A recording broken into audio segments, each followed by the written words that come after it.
Deuxième édition de la lutte à bâton, ce sport Made in Congo connaît de plus en plus d'engouement à Delvaux dans la commune de Ngaliema, un sport où les challengeurs se disputent un bâton pendant 4 rounds avec des règles de jeu tout innovants. L'édition 2019 organisée dans l'optique d'occuper les jeunes en cette période des vacances et de lutter contre la délinquance juvénile a été ponctuée par des combats spectaculaires sous les acclamations. Une avancée déjà pour ce sport encore méconnu du grand public et dont les démarches sont en cours pour son agrément par les instances sportives congolaises.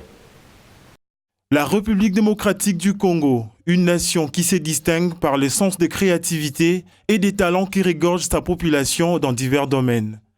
Une thèse qui se confirme par la lutte à bâton congolais, une discipline sportive créée par un Congolais résidant la ville-province de Kinshasa et plus précisément la commune d'Ngaliema.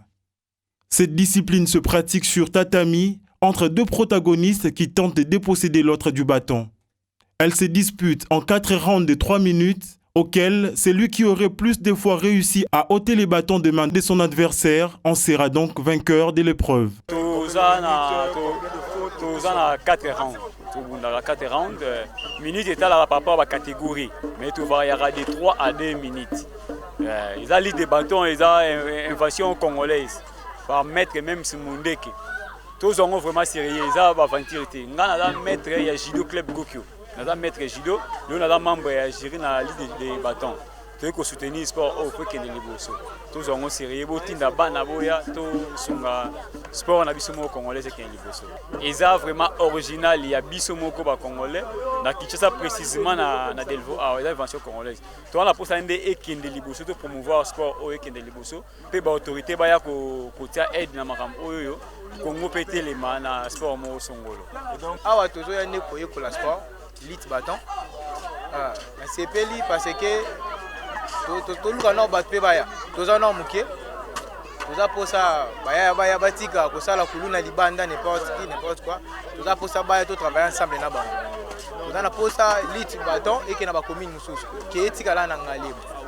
Bakonzi ba soutenir biso ba sunga biso mingi bakonzi balobaka ke oh ba jeune bazo sala le côté or biso to travailler awa depuis 2015 to moni bango ti alors to zana posa na bango ba soutenir biso to participer na base olympique na base francophonie ezoya donc to participer peu ba jeune bazala batombwama.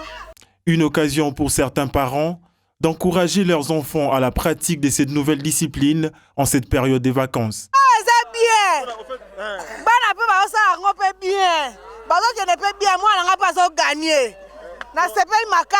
Pour certains, cette innovation dans le monde sportif pourra tirer d'énormes profits à la RDC. C'est très impressionnant de voir ces nouveaux jeux, la lutte au bâton congolais, au gouvernement, aux autorités. J'aurais souhaité et je souhaite les demander de soutenir une telle initiative. Ça peut d'ailleurs constituer aussi une voie d'investissement importante pour les pays, dans le sens que si on peut promouvoir ces valeurs au monde, ça peut toutefois intéresser les nations étrangères ou le monde entier de vouloir s'intéresser de ces jeux et de venir apprendre chez nous. Nous allons les coter et nous allons organiser des tournois et des compétitions dont les étrangers venant dans notre ville-province de Kinshasa vont investir au trésor de l'État. Un œil particulier de ceux qui gèrent les sports congolais est sollicité pour officialiser cette initiative qui tire sa source d'une originalité congolaise et pourquoi pas l'introduire dans la liste des disciplines qui feront objet des prochains Jeux de la francophonie que va abriter la RDC en 2021.